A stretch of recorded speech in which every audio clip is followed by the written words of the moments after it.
किस पाप के कारण स्त्रियों का गर्भ गिर जाता है।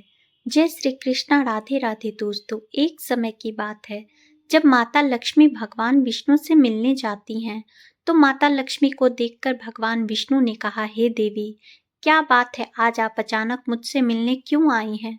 तब माता लक्ष्मी ने कहा, प्रभु, आज जब मैं पृथ्वी लोक पर भ्रमण कर रही थी तो मैंने देखा कि कुछ स्त्रियां गर्भवती तो होती हैं किंतु समय से पहले ही उनका गर्भ गिर जाता है। परंतु इसे देखकर मेरे मन में दो प्रश्न उठ रहे हैं और आज मैं आपसे उन्हीं दोनों प्रश्नों का उत्तर पूछने के लिए आई हूँ। तो भगवान विष्णु ने कहा, हे देवी, तुम्हारे मन में जो भी प्रश्न है मुझे निश्चिंत होकर बताओ, मैं तुम्हारे दोनों प्रश्नों के उत्तर अवश्य ही दूंगा। तो माता लक्ष्मी ने कहा, प्रभु, मेरा पहला प्रश्न यह है कि किस पाप के कारण स्त्रियों का गर्भ गिर जाता है और उस स्त्री के बच्चे की मृत्यु हो जाती है। और मेरा दूसरा प्रश्न यह है कि कौन सी स्त्री के भाग में पुत्र की प्राप्ति नहीं होती और वह पूरा जीवन निसंतान रहती है। तो भगवान विष्णु मुस्कुराते हुए बोले, हे देवी, आज आपने इस प्रश्नों का उत्तर पूछकर संपूर्ण मानव जाति का कल्याण कर दिया है, किंतु इन प्रश्नों का उत्तर मैं आपको एक कथा के माध्यम से दूंगा और इस कथा को सभी स्त्रियों तथा सभी पुरुषों को अवश्य ही सुनना चाहिए, क्योंकि इस कथा को सुनकर आपको पता चल जाएगा कि किस श्राप के कारण स्त्रियों का गर्भ गिर जाता है और वह कौन सी स्त्री है जिसके भाग्य में पुत्र की प्राप्ति नहीं होती है और पुत्र की प्राप्ति के लिए उसे क्या करना चाहिए। तो माता लक्ष्मी ने भगवान विष्णु से कहा, आप कथा सुनाइए प्रभु, मैं कथा को पूरा मन लगाकर अंत तक सुनूंगी। तो कथा को सुनाते हुए भगवान विष्णु ने कहा, एक समय की बात है जब एक नगर में बहुत अधिक धनवान सेठ रहता था। वह इतना अधिक धनवान था कि उसके घर में किसी चीज की कोई कमी नहीं थी। उस सेठ की एक पुत्री थी जिसका नाम रूपवती था। रूपवती विवाह करने के योग्य हो गई थी। फिर उस सेठ ने सही मुहूर्त देखकर अपनी पुत्री रूपवती का विवाह उसी नगर के समीप एक दूसरे गांव में एक वैश्य के पुत्र के साथ कर दिया। फिर विवाह के बाद सेठ की पुत्री रूपवती अपने पति के घर में रहने लगी। वह अपने पति से घर में हंसी खुशी से रहने लगी और अपने पति से बहुत अधिक प्रेम करने लगती है। रूपवती की सास का नाम सुनंदा था। सुनंदा बहुत ही दुष्ट स्वभाव की थी। रूपवती अपने घर से दहेज में बहुत सारा सोना चांदी लेकर आई थी, इसलिए सुनंदा अपनी बहू रूपवती का झूठ मूठ का सम्मान करती थी और हमेशा उससे मीठी मीठी बातें करती थी और रूपवती से अपने मायके से कुछ न कुछ लाने को कहा करती थी। रूपवती अपनी सास की बात मानकर अपने पिता से कहकर वह सोना चांदी, घोड़े, गाय, बैल आदि अनाज चीजें मंगवाया करती थी और उसके पिता भी मना नहीं करते थे और सभी सामान दे देते थे, जिसके कारण रूपवती की सास उससे बहुत खुश रहती थी। फिर इस तरह रूपवती की सास का लालच दिन प्रतिदिन बढ़ता चला जा रहा था और रूपवती के मायके का सब कुछ हड़पना चाहती थी। क्योंकि उस सेठ का कोई पुत्र नहीं था, इसलिए सारा कुछ रूपवती का ही था। फिर इस तरह काफी दिन चलता रहा और उसकी सास उसे अपनी बातों में बहला फुसलाकर उसके मायके से सारी सामान मंगवा लिया करती थी। लेकिन भोली भाली रूपवती इस बात से अनजान थी कि उसकी सास उसके पिता का सारा कुछ हड़पना चाहती है और रूपवती का पति संजय भी अपनी माँ की ही बात मानता था।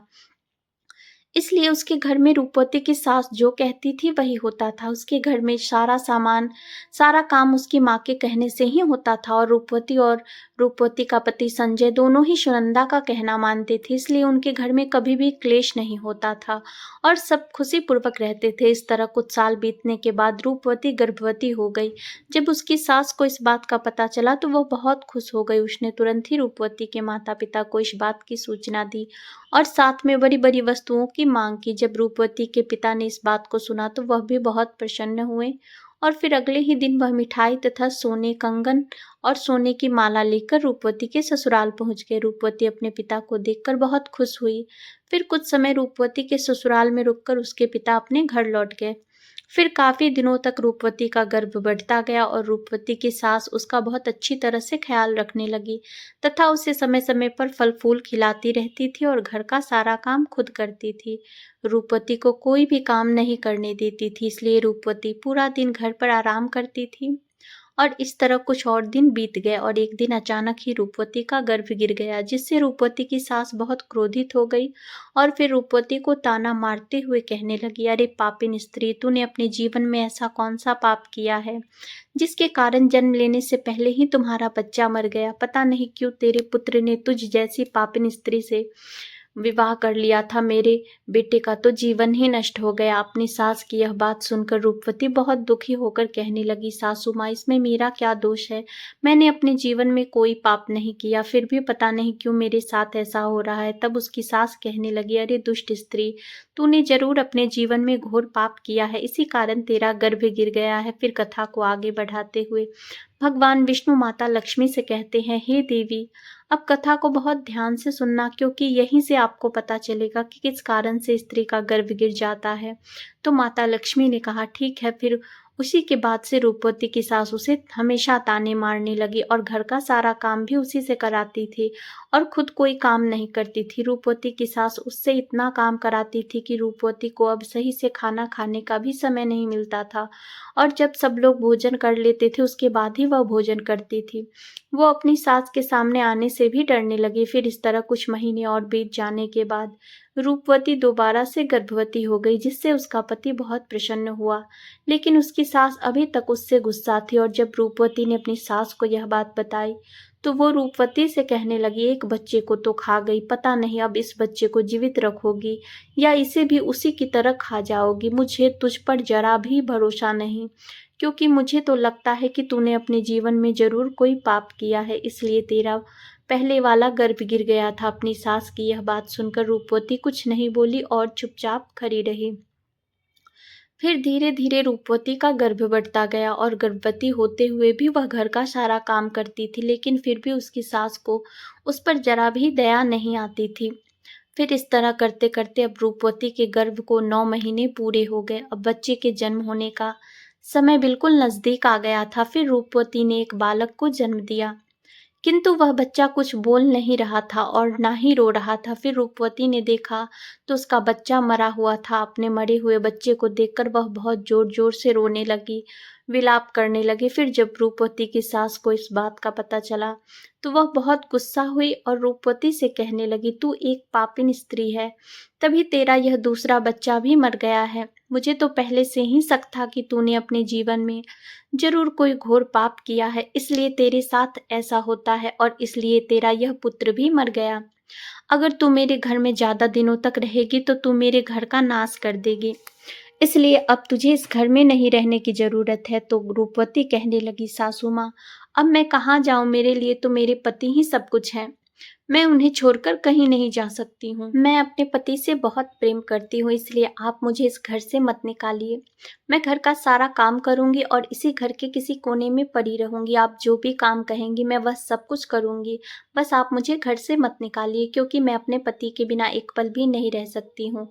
तो उसकी सास बोली, अरे पापिन स्त्री, अगर तू अपने पति के बिना नहीं रह सकती तो कहीं पर जाकर मर जा, लेकिन अब तुझे मैं इस घर में एक क्षण भी नहीं रहने दूंगी। इतना कहकर रूपवती की सास रूपवती को धक्के मारकर घर से बाहर कर देती है। फिर रूपवती घर के बाहर बैठी रहती है, लेकिन उसकी सास ने घर का दरवाजा नहीं खोला। फिर वह घर के बाहर बैठकर अपने मन में सोचने लगी, अब मुझे यहाँ से अपने मायके ही जाना पड़ेगा। फिर इतना सोचकर वह अपने मायके के लिए चल देती है। तभी रास्ते में एक जंगल पड़ता है, तो वह जंगल में रास्ते से अपने मायके जा रही थी। तभी बारिश होने लगती है, तो वह एक पेड़ के नीचे बैठ जाती है। तभी वहां से एक साधु महाराज जा रहे थे, तो उन्होंने रूपवती को पेड़ के नीचे बैठा देखकर उससे पूछा, हे पुत्री, तुम कौन हो और यहाँ इस जंगल में अकेली क्या कर रही हो?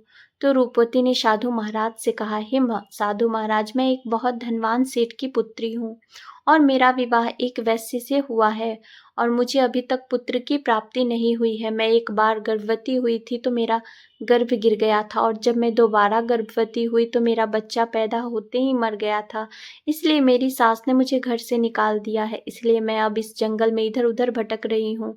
हे मुनिवर, कृपया करके आप ही कुछ उपाय बताइए जिससे मुझे पुत्र की प्राप्ति हो जाए। तो साधु महाराज ने कहा, तुम चिंता मत करो, मैं पुत्र प्राप्ति का उपाय बताता हूँ, जिसे यदि तुमने पूरी निष्ठा से किया तो तुम्हें पुत्र की प्राप्ति अवश्य होगी। इसके लिए मैं तुम्हें कुछ नियम बताता हूँ, इसे ध्यान से सुनो। किसी भी स्त्री को मासिक धर्म के दौरान पति के साथ संबंध नहीं बनाना चाहिए और पति को स्पर्श भी नहीं करना चाहिए। इससे संतान गर्भ में ही गिर जाता है। गर्भधारण की हुई स्त्री को भगवान की पूजा अर्चना करते रहने चाहिए तथा उसके मुख पर सदैव ही प्रसन्नता होनी चाहिए। साथ ही गर्भवती स्त्री को कभी भी दुखी और निराश नहीं रहना चाहिए, क्योंकि दुखी रहने पर संतान पर बुरा प्रभाव पड़ता है। और गर्भवती स्त्री को कभी दूसरों के घर का भोजन नहीं करना चाहिए तथा जितना हो सके अपने ही घर में रहना चाहिए। एक गर्भवती स्त्री को कभी भी डरावनी चीजें नहीं देखनी चाहिए, क्योंकि इससे संतान पर बुरा प्रभाव पड़ता है। और गर्भवती स्त्री को अच्छा भोजन करना चाहिए, जिससे संतान तम गुणवान होता है। जो भी स्त्री इन नियमों का पालन करती है वह उत्तम पुत्र को प्राप्त करती है, और जो स्त्रियां इन नियमों का पालन नहीं करती हैं उनका गर्भ गिर जाता है।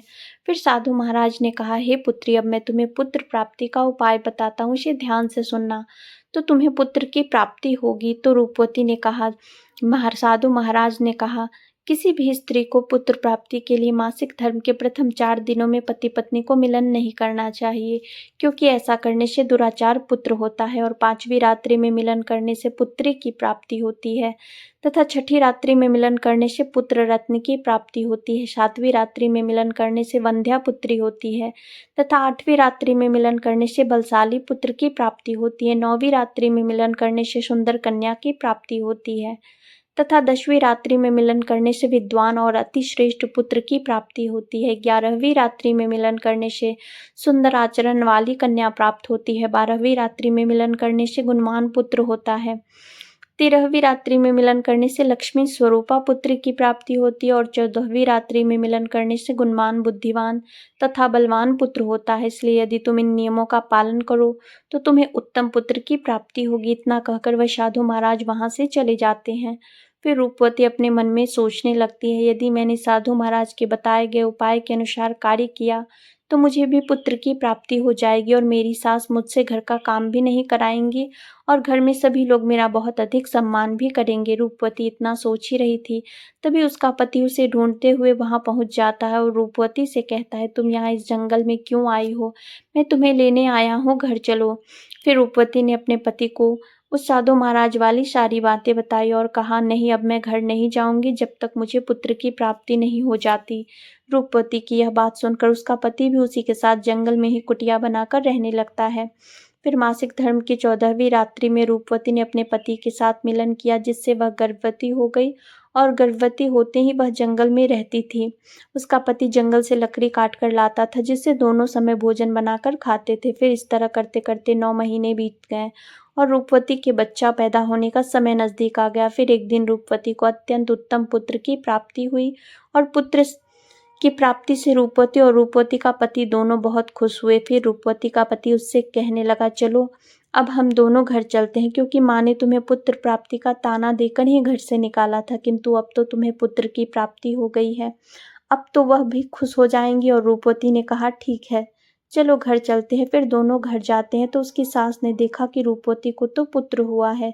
यह देखकर वह बहुत खुश हो गई और रूपवती से कहने लगी, तुझे पुत्र कैसे हुआ? जब आपने मुझे घर से निकाला था तो मैं जंगल चली गई थी, वहां मुझे एक ज्ञानी साधु महाराज मिले थे। उन्होंने मुझे पुत्र प्राप्ति का उपाय बताया था और उसी उपाय से मुझे पुत्र की प्राप्ति हुई है। तो उसकी सास से कहने लगी, इसका मतलब वह साधु महाराज बहुत अधिक ज्ञानी हैं, तब तो उन्हें यह भी पता होगा कि हम लोग धनवान कैसे बन सकते हैं। इसलिए अब मैं जंगल जाऊंगी और उनसे धनवान बनने का उपाय पूछ कर आऊंगी। तो रूपवती ने कहा, नहीं माँ जी, आप वहां मत जाइए, क्या पता वह साधु महाराज अब वहां पर मिले या ना मिले। तो उसकी सास ने कहा, नहीं, मैं तो जाऊंगी और उनसे धनवान बनने का उपाय पूछ कर आऊंगी। इतना कहकर उसकी सास उसी जंगल में जाती है। तभी उसे एक शेर दिखाई देता है, तो वह शेर को देखकर डर जाती है। तभी शेर उसे खाने के लिए आगे बढ़ता है। जैसे ही शेर उसे खाने के लिए आगे बढ़ा तो रूपवती की सास ने उससे कहा, हे सिंहराज, तुम मुझे क्यों खाना चाहते हो? तुम्हें मुझे खाकर क्या मिलेगा? तो शेर बोला, हे दुष्ट पापन स्त्री, स्वभाव की तुम पापिनी हो, दुष्ट हो, इसलिए मैं तुझे खा जाऊंगा। इतना कहकर शेर उसे खा जाता है। फिर उसकी मौत हो जाती है और यम के 2 दूत आते हैं और उसे यमलोक ले जाकर यमराज जी के सामने खड़ा कर देते हैं। तभी चित्रगुप्त ने उस स्त्री के जीवन का लेखा जोखा देखा और उसके जीवन का लेखा जोखा देखकर कहने लगे, हे धर्मराज, इस स्त्री ने तो अपने जीवन में घोर पाप किए हैं। यह स्त्री बहुत बहुरानी पर बहुत अत्याचार करती थी, उसके गर्भवती होते ही घर का सारा काम उससे कराती थी। और तो और जब इसकी बहू के पुत्र की मृत्यु हो गई तो इसने उसे धक्के मारकर अपने घर से निकाल दिया था। चित्रगुप्त की यह बातें सुनकर यमराज को बहुत उस स्त्री पर क्रोध आया और उन्होंने दूतों से कहा, इसे नरकलोक में डाल दो। मित्रों, फिर कथा को आगे बढ़ाते हुए भगवान विष्णु माता लक्ष्मी से कहते हैं, हे देवी, इस प्रकार उसकी सास को उसके किए की सजा मिल गई और रूपवती के गर्भधारण के नियमों का पालन किया, जिससे उसे उत्तम संतान की प्राप्ति हुई। इस तरह कोई भी स्त्री यदि उस साधु द्वारा बताई गई बातों के अनुसार कार्य करेगी तो उसे भी पुत्र की प्राप्ति अवश्य होगी। तो माता लक्ष्मी ने कहा, प्रभु, वह कौन सी स्त्रियां हैं जिनके भाग्य में पुत्र की प्राप्ति नहीं होती है, और वह अपने जीवन में ऐसा कौन सा पाप करती है जिसके कारण उन्हें पुत्र की प्राप्ति नहीं होती है, और पुत्र प्राप्ति के लिए उन स्त्रियों को क्या करना चाहिए। तो भगवान विष्णु ने कहा, यह वह स्त्रियां हैं जो अपने पति से हमेशा लड़ाई झगड़ा करती है और घर में सारा काम अपनी ही मनमानी से करती है तथा अपने पति का आदर सम्मान नहीं करती है। तो ऐसी स्त्रियों के भाग में कभी भी पुत्र की प्राप्ति नहीं होती है, और ऐसी स्त्रियों को पुत्र के लिए अपने पति का आदर सम्मान करना चाहिए तथा उनका कहना मानना चाहिए और घर में लड़ाई झगड़ा नहीं करना चाहिए। तो ऐसी स्त्रियों को भी पुत्र की प्राप्ति होगी।